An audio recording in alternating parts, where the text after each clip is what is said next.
Hello student, good evening. I hope आप लोग बहुत ही अच्छे होंगे। तो कुछ कारणवश जो है मैं लाइव नहीं आ सका, जिसके जिसके लिए आपको सॉरी, आप लोगों को सॉरी।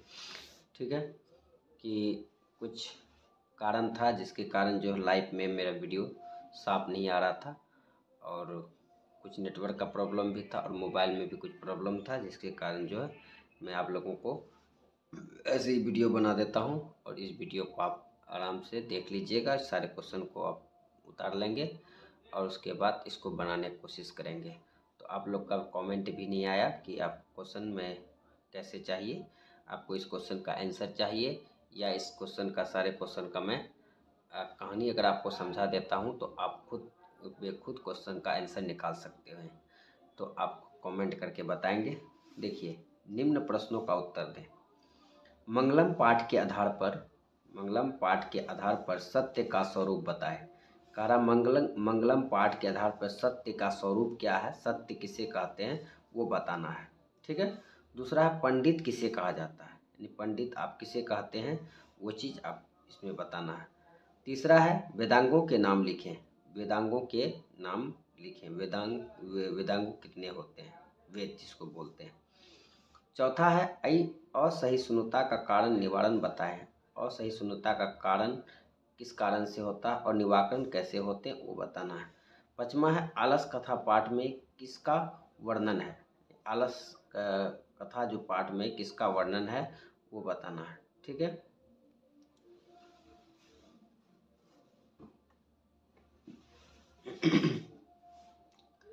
पांचवा है कर्ण के कवच और कुंडल की विशेषता क्या थी। छठा क्वेश्चन है कि कर्ण के कवच और कुंडल की विशेषता क्या थी, यानी कर्ण के पास जो कवच और कुंडल थी उसकी विशेषता क्या थी वो बताना। सातवां है व्याघ्रपति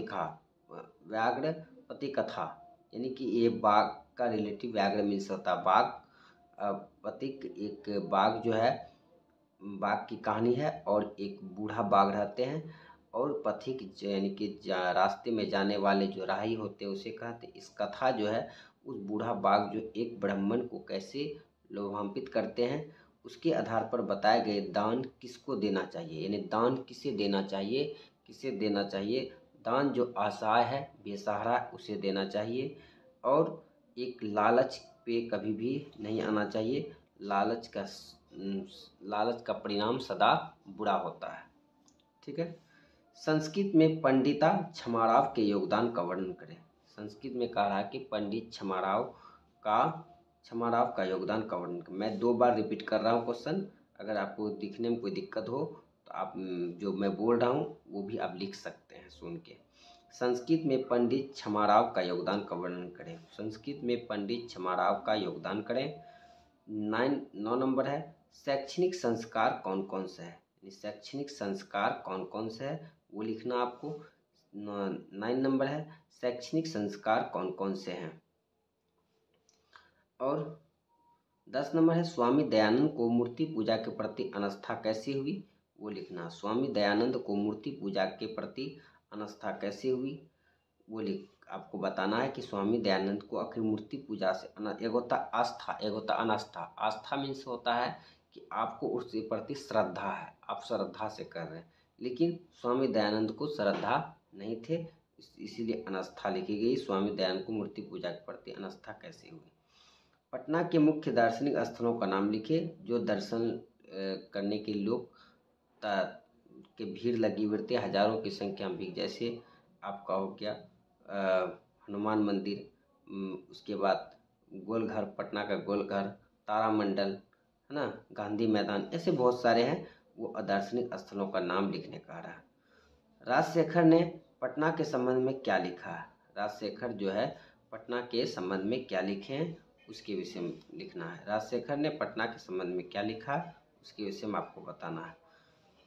8वां नंबर है मंदाकिनी के जल में कैसे ऋषिगण स्नान कर रहे हैं। मंदाकिनी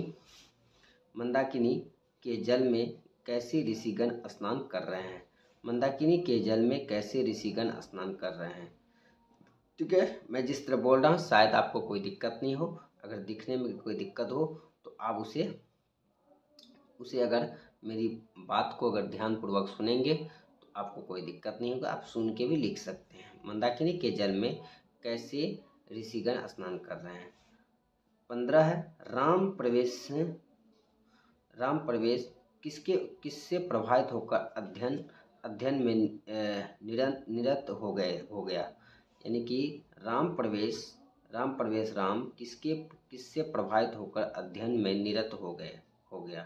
राम प्रवेश किससे प्रभावित होकर अध्ययन में निरत हो गया। राम किससे प्रभावित होकर अध्ययन में निरत हो गया।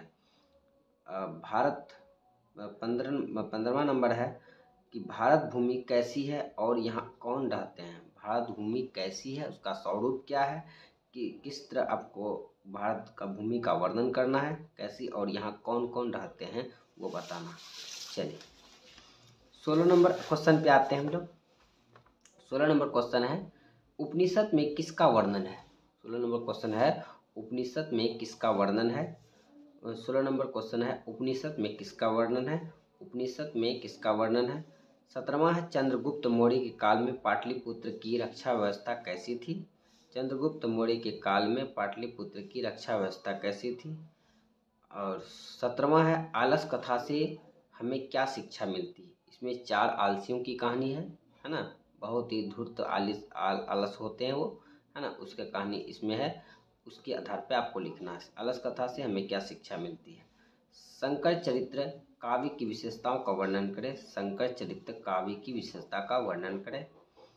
शंकर चरित्र काव्य की विशेषताओं का वर्णन करें।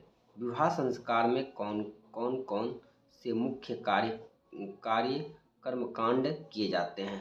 विवाह संस्कार में कौन से मुख्य कार्य कर्मकांड किए जाते हैं। उसके बाद देखिए आज 20 नंबर तक ही रहने दीजिए, फिर बाकी आपको अगर मेरा मोबाइल का जो कनेक्शन सही हो गया तो लाइव आके बताऊंगा, ठीक है।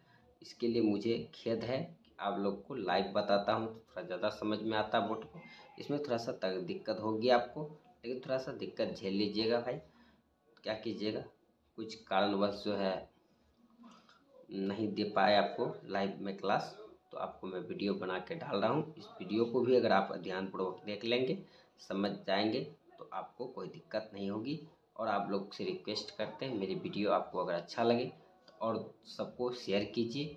और ये देख लीजिए जितना भी क्वेश्चन बताता हूँ मुझ पर विश्वास कीजिए, आपको अच्छा ही गेस इससे आएगा और अच्छा क्वेश्चन आपका लड़ेगा एग्जाम में और आप अच्छा नंबर प्राप्त करेंगे। लेकिन ध्यानपूर्वक पढ़ेंगे तब।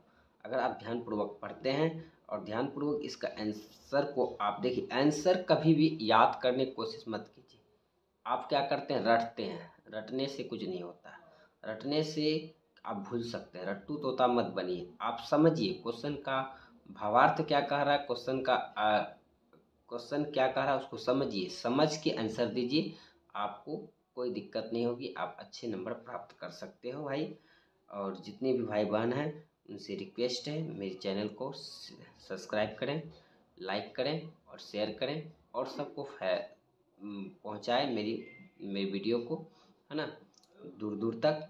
और वो भी मेरे चैनल से जुड़े और मैट्रिक में आपको अच्छा नंबर मैं आपको दिलवाऊंगा। आप मेरी बात पे बिलीव कीजिए और मेरे चैनल से जुड़िए।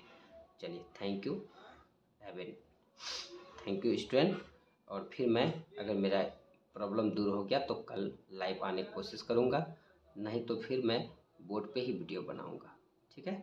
चलिए आप लोग मेरे चैनल से जुड़ना ना भूलें, जुड़ें और अच्छा क्लास प्राप्त करें। Thank you.